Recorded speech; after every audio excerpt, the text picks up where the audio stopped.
जय श्री कृष्णा दोस्तों। चोखा मेला जी महाराष्ट्र के एक गृहस्थ संत थे। वो बड़ी मेहनत से गृह निर्माण कार्य से जो धन मिलता था उससे गुजारा करते थे। तो उनके पास कुछ ही रुपए होते थे। एक दिन वे अपने घर के ठाकुर जी की सेवा के लिए सब्जी लेने जा रहे थे। उन्होंने देखा बाजार में बहुत बड़े बड़े केले रखे हुए थे। देखते ही उनके मन में आया कि यह केले विट्ठल भगवान को बहुत अच्छे लगेंगे। उन्होंने सब्जी नहीं ली, उन्हीं पैसों से केले ले लिए। उनको मंदिर के अंदर प्रवेश करने का अधिकार नहीं था, तो वे दरवाजे पर खड़े हुए आवाज लगाई कि विट्ठल भगवान को केले का भोग लगा दीजिए। भगवान के कुछ सेवकों ने उन्हें धक्का मारकर बाहर कर दिया। उन्होंने कहा, तुम क्या समझते हो? 2-4 बार प्रभु का नाम ले लिया तो इतने बड़े भक्त हो जाओगे कि तुम्हारे हाथ का छुआ हुआ भोग भगवान पा लेंगे। चोखा मेला जी को इस बात से बुरा नहीं लगा कि उनके साथ दुर्व्यवहार हुआ। वह एकांत में जाकर प्रभु से बात करने लगे कि मेरा अपमान हुआ, इस बात का मुझे दुख नहीं है, लेकिन आपने ऐसा क्यों किया? मेरे हृदय में आपने ही प्रेरणा की और फल देकर कि मेरे मन में आया कि आप खाना चाहते हैं, तो मैं आपके लिए केले ले गया। मुझे ऐसी जगह पैदा ही क्यों किया जहाँ की सेवा आपको पसंद नहीं? आप तो सब कुछ कर सकते हो ना। उसके बाद फिर आपने केले खाने की चाह प्रकट क्यों की? यदि आप ऐसा ही चाहते हो तो फिर मैं इस शरीर को रखकर क्या करूँगा, क्योंकि ये शरीर आपकी सेवा के योग्य नहीं है। आज से मेरा अन्न जल बंद और मैं इस शरीर को त्याग दूंगा। उन्होंने अपनी कुटिया का दरवाज़ा बंद कर लिया और निश्चय कर लिया कि शरीर में न जल डालेंगे न ही अन्न डालेंगे। जैसे ही मंदिर में ठाकुर जी को शयन कराया गया, ठाकुर जी वहाँ से बाहर निकले। ठाकुर जी ने चोखा मेला जी की कुटिया के बाहर जाकर उनका दरवाज़ा खटखटाया। उन्होंने बड़ी ही अमृतमयी वाणी से चोखा मेला को आवाज़ लगाई। चोखा मेला जी एकदम आकर्षित हुए। उन्होंने पूछा, कौन है? ठाकुर जी ने कहा, चोखा मेला जी, बहुत भूख लगी है। जैसे ही दरवाज़ा खोला तो सामने नव किशोर अवस्था के ठाकुर जी खड़े थे। आनंद समुद्र प्रभु को सामने देखकर चोखा मेला जी आह भर के रो पड़े।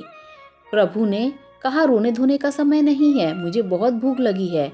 चोखा मेला जी के पास जैसा था उन्होंने वैसा आसन बिछाया और कहा, विराजिए। ठाकुर जी ने कहा, नहीं नहीं, आसन पर नहीं, तुम्हारे गोद में बैठकर खाऊंगा। ठाकुर जी ने कहा, वो जो केला लाए थे ना, वो ले आओ। चोखा मेला जी बोले, हाँ प्रभु, मुझे अपमानित करके भगा दिया गया, तो वो वैसे ही रखा हुआ है। ठाकुर जी अब चोखा मेला जी के गोद में बैठकर केला खा रहे हैं। प्रभु बोले, आज जो स्वाद मिल रहा है वो मुझे मंदिर में लगाए हुए भोग में कभी नहीं मिलता। रुक्मिणी जी को भी पता चले कि मेरे प्रेमी जनों द्वारा दी गई वस्तु में कितना स्वाद है, इसीलिए आप मुझे केले रुक्मिणी जी के लिए भी दे दीजिए। ठाकुर जी ने बाकी के सब केले खा लिए और चोखा मेला जी से कहा, आप आनंदित रहो, मैं उन्हीं का होता हूँ जो मेरे लिए है। मैं किसी जाति कुल साधना अवस्था तपस्या का नहीं होता, इसका तो केवल कुछ सुकृत फल होता है, लेकिन जो केवल मेरे लिए है मैं उनका होता हूँ। ठाकुर जी वापस अपने मंदिर में गए। ठाकुर जी ने रुक्मणी को अपने भक्त द्वारा दिया हुआ केला खिलाया और आंगन में छिलके फेंक दिए। उन्होंने मंदिर का दरवाज़ा अंदर से बंद कर लिया। सुबह दर्शन के लिए हजारों भक्तों की भीड़ लगी।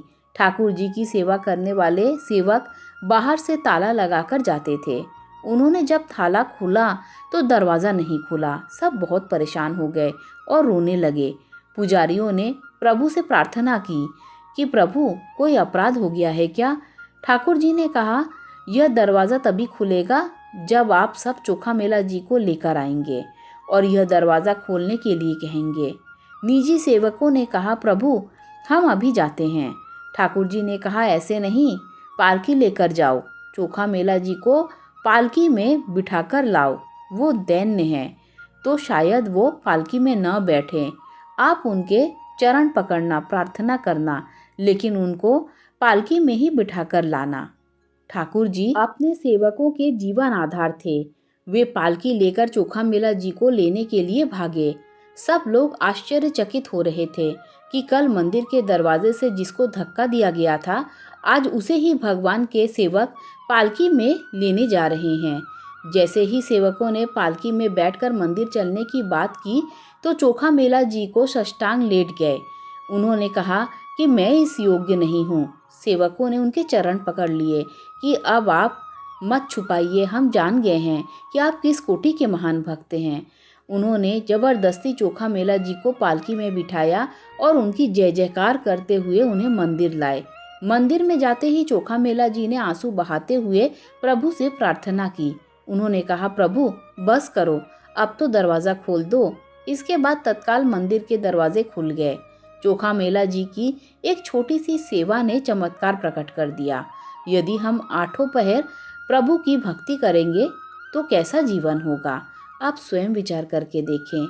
दोस्तों, अगर कहानी अच्छी लगी हो तो लाइक शेयर सब्सक्राइब करें। Thanks for watching this video.